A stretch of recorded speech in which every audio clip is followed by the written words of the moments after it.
৭৮তম কান চলচ্চিত্র উৎসবে এবার সর্বোচ্চ পুরস্কার স্বর্ণপাম জিতলেন ইরানি নির্মাতা জাফর পানাহি।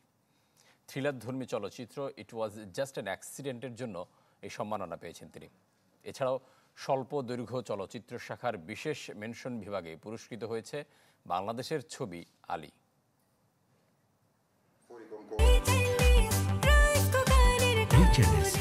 আস্থা ও নির্ভরতার প্রতীক।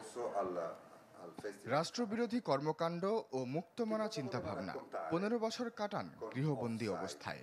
৩ বছর আগে মুক্তির দাবিতে শুরু করেন আমরণ অনশন। গল্পটা ইরানি চলচ্চিত্র নির্মাতা জাফর পানাহির।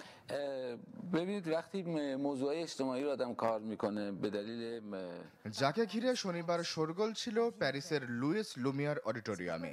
৭৮তম কানের আসরে যিনি জিতেছেন স্বর্ণপাম।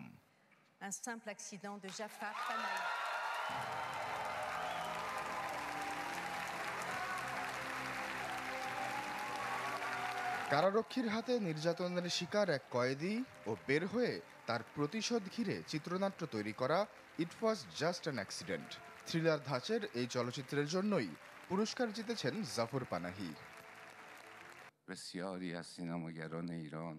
আমি আজ এখানে উপস্থিত হতে পেরেছি, কিন্তু আমার মতো অসংখ্য মেধাবী পরিচালক, বাঘা বাঘা অভিনেতা তারা আজও বন্দী। আমরা চাই এমন একটি সমাজ ব্যবস্থা যেখানে সিনেমা বানাতে ভয় পেতে হবে না। উৎসবের দ্বিতীয় সর্বোচ্চ পুরস্কার দ্য গ্র্যান্ড প্রিক্স জিতেছে নরওয়েজিয়ান নির্মাতা জোয়াকিম ট্রায়ার তার the worst person in the ওয়ার্ল্ডের জন্য। এছাড়াও ব্রাজিলীয় রাজনৈতিক চলচ্চিত্র দ্য সিক্রেট এজেন্ট পেয়েছে আরও 2টি সম্মাননা।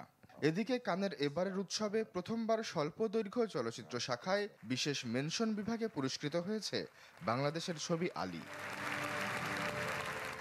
আশ্বাস চৌধুরী, চ্যানেল 24।